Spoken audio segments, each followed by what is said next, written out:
When it comes to songwriting, there's only so many chords, so some songs will sound similar on the surface, but a chord sequence is not a song. One example is that lawsuit recently about Stairway to Heaven and a song by Spirit called Taurus. It's got 5 chords in a row that are the same as the intro, but where's the rest of it? That's not the song. That's chord sequence. A chord sequence is not a song. It's a start. It can be the same, but there's only so many chords. 12 major, 12 minor, and then if you get off into the diminished and suspendeds, ooh, you're fancy. But that's not a song. A song is the words, the music, the melody combined. It can be an a cappella song. If the melody and the cadence is the same, you can copyright that. Even if it's just humming, it doesn't even have to be lyrics. You could go do and get a song. That's what counts. A certain melody against a certain chord pattern, even if it's only implied, like it would be in an a cappella song. But with Spirit versus Led Zeppelin, from like 45 seconds to 53 seconds into the song Taurus, there's a 5-chord pattern that's the same as the first 5 chords of Stairway to Heaven. And even the picking is the same, but again, that's not the song. Wally Bryson wrote all those great intros to all the Raspberries hits, and he never got a penny in songwriting credit or his name on the song. It's because it's not the song. I would give him credit for it. They're so good, but that's me. Eric Carmen didn't have to, and he didn't. But I hope that explains a little bit of what a song is and what you can and can't copyright. It's kind of unfair that somebody puts all that creativity into a song, but that's kind of your job. When you're in a band, the drummer puts in, the best drum fills he can find. And he created them, he wrote them technically, but that doesn't mean it's the song. So songwriting royalties, Wally got nothing. But everybody knows he wrote them, so there's that, I guess.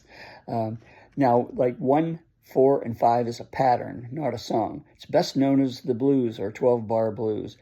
And that evolved from the old blues into country, into rockabilly, into rock, and even into techno. I can't name one, but I know it's there. 12-bar blues in different sequences became a template, like a genre. It's not a song, or otherwise every blues singer would be suing each other. An exception is if your arrangement, cadence, and melody are exactly the same, even if the words are different. If the words are the same, obviously it's a ripoff. But if you have the exact ups and downs and attacks and emphasis, that can be a problem, like with Chuck Berry's Sued and Won against the Beach Boys, Surfin' USA, because it's identical. I mean, they could have used the same chord pattern but made up a new melody and they would have been in the clear. But no, they matched it, and they did the city-to-city thing. That was the same.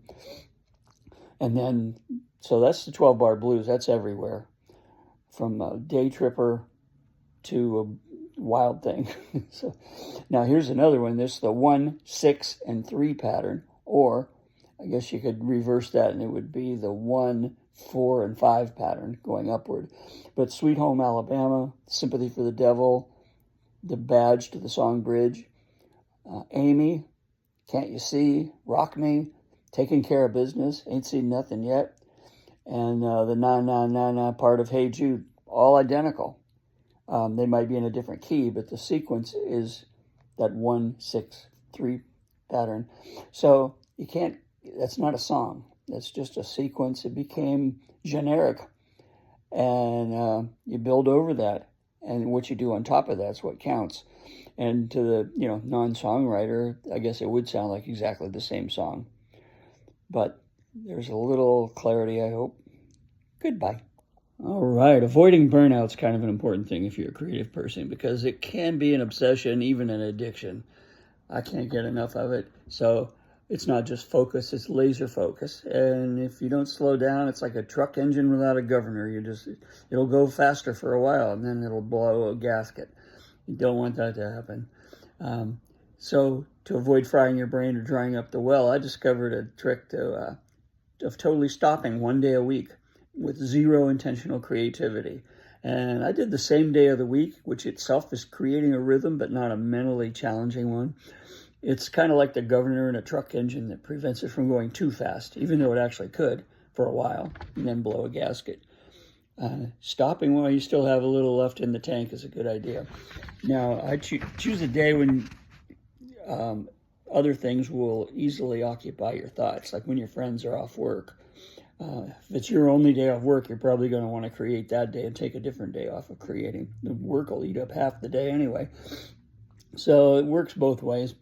And but if you got a lot of things to do, like I took a Sunday for no other reason than my friends who had jobs Monday through Saturday usually were off, and we could go to movies or go street skating or go to restaurants.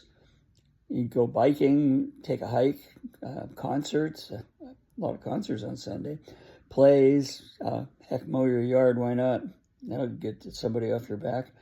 Call or email neglected family members. Some people go fishing, read a book. That's good in winter. Cook a feast, even if it's just for yourself. Man, that'll eat a day.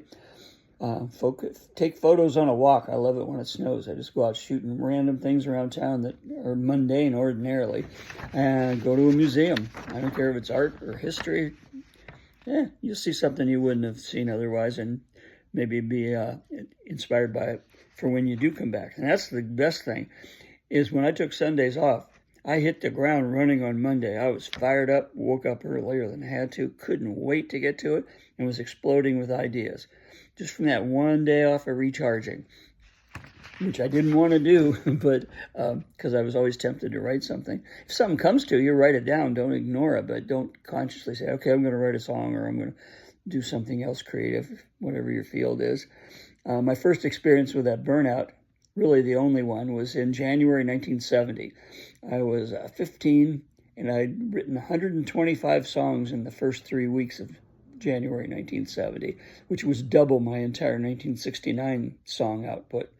Suddenly, I was in study hall, writing lyrics instead of studying, and I felt a bang in my head, and suddenly I couldn't string two creative words together. I could talk, and nothing. I don't think it was a stroke, but I was talking to people, but I couldn't create anything. The tank was empty.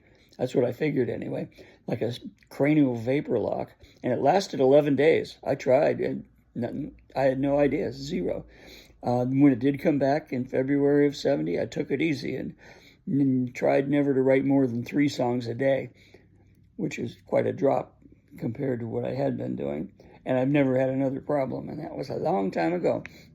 In 1984, that's when I did the day off plan that I mentioned earlier, and it worked great. I took Sundays off just because that's when my friends were available, and man, I couldn't wait to hit the ground on Monday. And I did cartooning, songwriting, recording, playing in bands, teaching guitar. Eventually, years later, I took up fine art painting. That would have been a good time to do. That's not really creating it once it's drawn. It's just filling in the blanks when you paint. Anyway, wake up creatively on fire after taking a day off. That's if you feel burned out. So, if you're obsessed, take a chill pill.